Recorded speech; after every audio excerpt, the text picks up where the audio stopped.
Anyways, moving on to tonight, we are putting together a mammoth parlay, as we discussed earlier.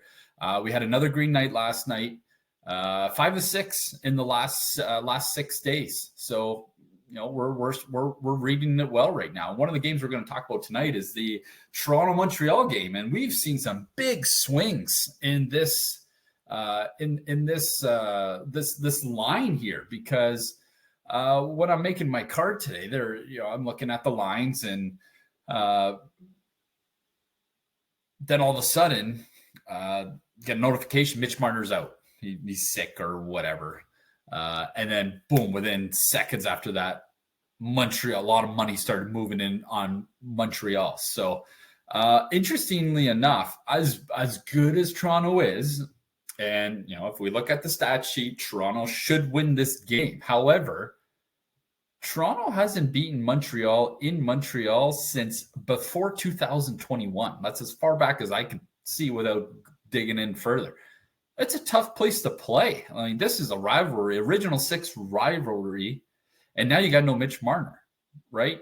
And the only struggle I have with this game is Toronto's actually performed pretty good without some big names this year.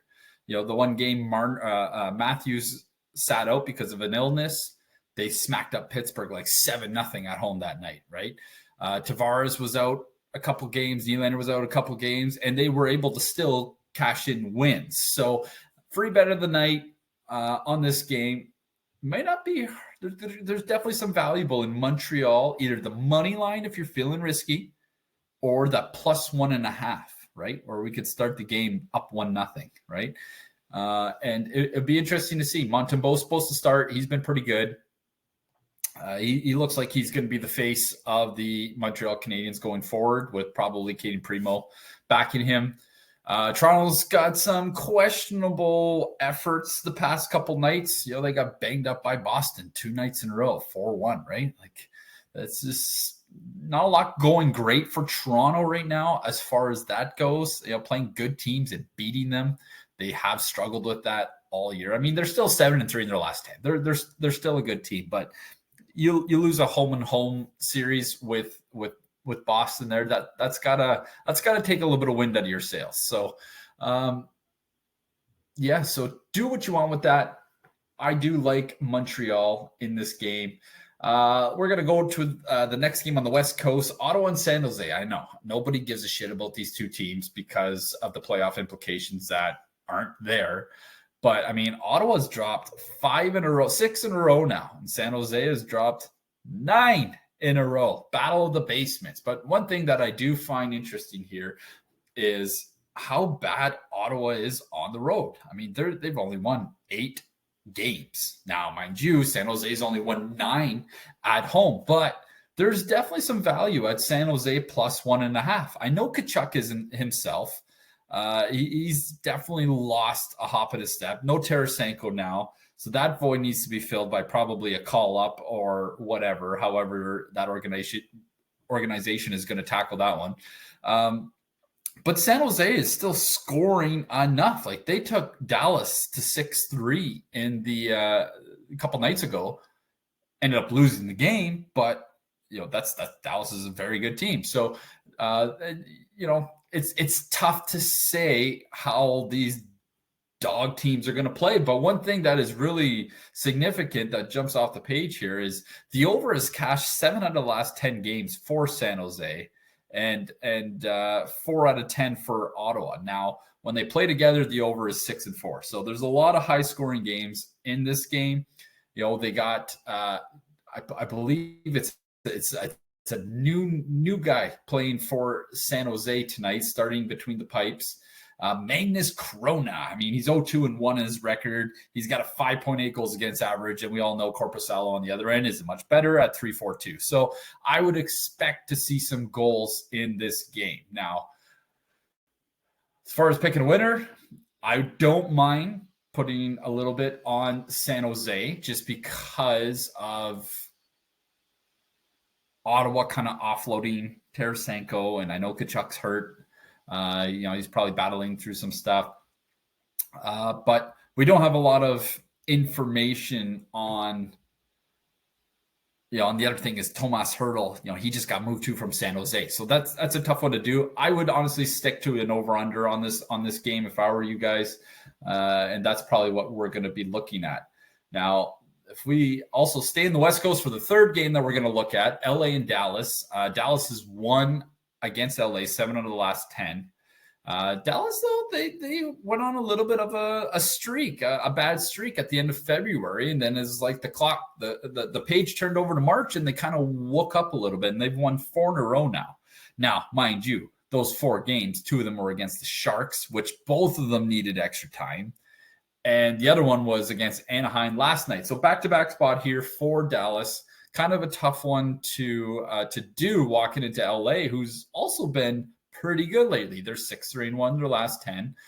Still struggling to, score a ton of goals. They go on streaks where they'll only score 1 or 2 goals a game for a couple of games, and then they put up 5 for a couple. So, I mean, that's kind of the way it works. But I think Wedgwood is getting the nod for Dallas, and he hasn't played in quite some time. So, and when he does play, it's usually on those back-to-back nights, and Dallas has struggled on those back-to-backs. So it might be worth looking at LA at home. They've gotten much better goaltending lately with a .928 save percentage over their last 5 head-to-head. I know it's in Dallas's favor, but there's a lot of factors that you got to consider on this. The other interesting bit would be the under. Now, head-to-head, these two teams have cashed the under 7 out of 10 times. So it's at 6 right now. I would rather have seen it at 6.5. I don't like that push at 6. I mean, it doesn't make any difference if you take the 6 or the 6.5 as far as winning goes, but it definitely makes a factor when it comes to losing, because that 3+3 kind of game kind of messes that line up. So with that being said, maybe stay away from that. Tough for Dallas to play in a back-to-back spot. They struggled back-to-back all year. So I'm going to go give you guys the Los Angeles at home to get it right with Dallas. That's going to do it for me, guys. A lot of free picks in there, a lot of trade stuff. Hope you like it.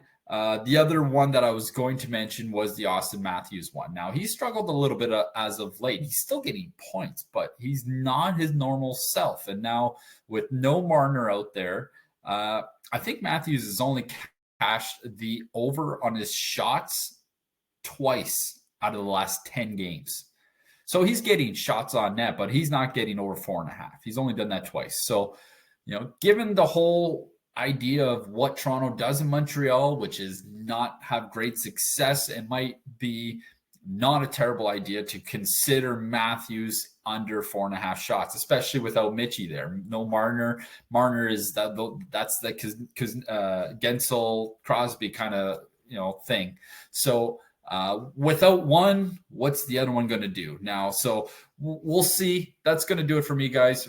Burnsy's going to be back. Not sure when, but we're going to get back onto the regular podcast and give you guys more free picks and lots of stuff. If you want tonight's card, 4-0 guarantee on the week pass, $99, gets you a week for free. You could get up to the rest of the season absolutely free if we don't. So it's a win-win spot for you. We either go 4-0 and you're making money, or we don't go 4-0 and you're getting free picks for the rest of the season or the rest of the month, depending on what package you get.